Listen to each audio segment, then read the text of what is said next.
Hello and welcome. In this lecture, we're going to be setting up remappable inputs so that when we press down or either on the mouse key or on a controller, we get a pressed and released message coming through from Blueprint. Let's dive in and see how to do this. Now, we don't want to be doing this trace all the time. We only need to be doing it when we're getting ready to grab an object, and we don't want to automatically grab it when we go near it. So to actually grab onto something, we need to use a mouse input, some sort of input. Now, previously, we've done this with events in Blueprint, and we're going to do it again with events. We will see how to do this in C++ soon. But we are going to first do it with events. And what I want to do is set it up so that it could work with the keyboard, it could work with the mouse, or it could work with a controller. So to do this, we need input mapping, something that you see quite often in games.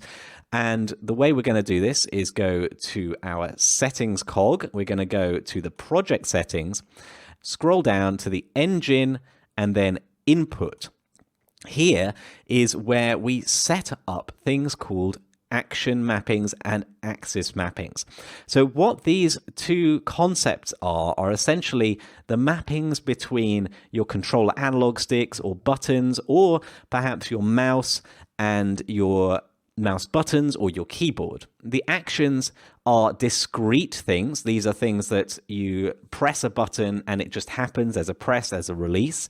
And the axis mappings are things which are more continuous, such as when you move a mouse slightly, or you slightly tilt a controller, there's a degree to which you can tilt it. You can tilt it not at all, you can tilt it all the way, or anywhere in between. Those are axes. We're not going to deal with axes in this section because all we're dealing with is an action where we are trying to activate our grabber component.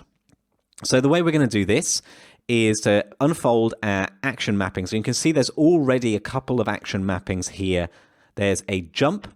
There's a primary action. This has been set up for us because we're using the first person template, and there is a primary action already here.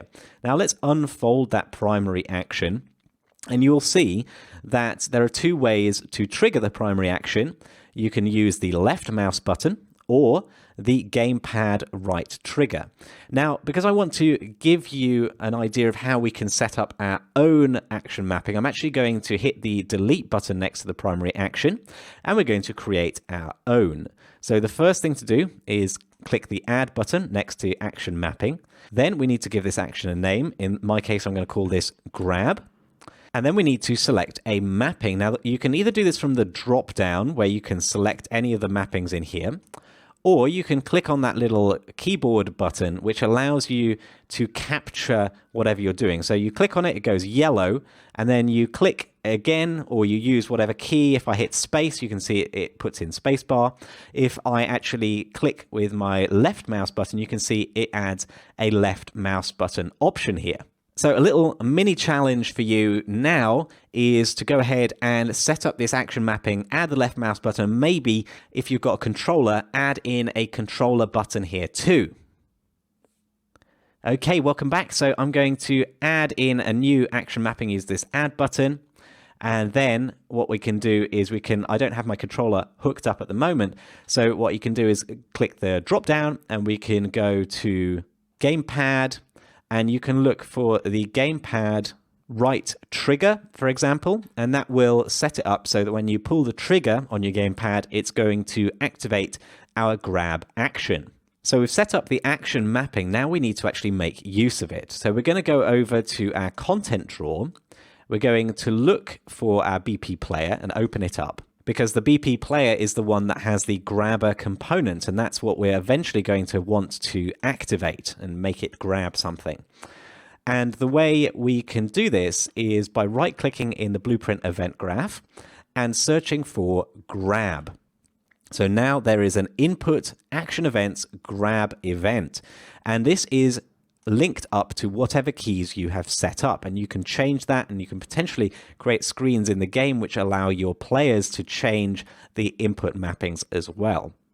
And what you got here is two events, a pressed event and a released event. So I'd like to challenge you to log on that particular action. So add a Blueprint log for when it's pressed add it for when it's released, and check that your mappings work. So go into the game, use the particular keys that you've mapped to our grab action, and see if your log messages get printed out. Pause the video and have a go. Okay, welcome back.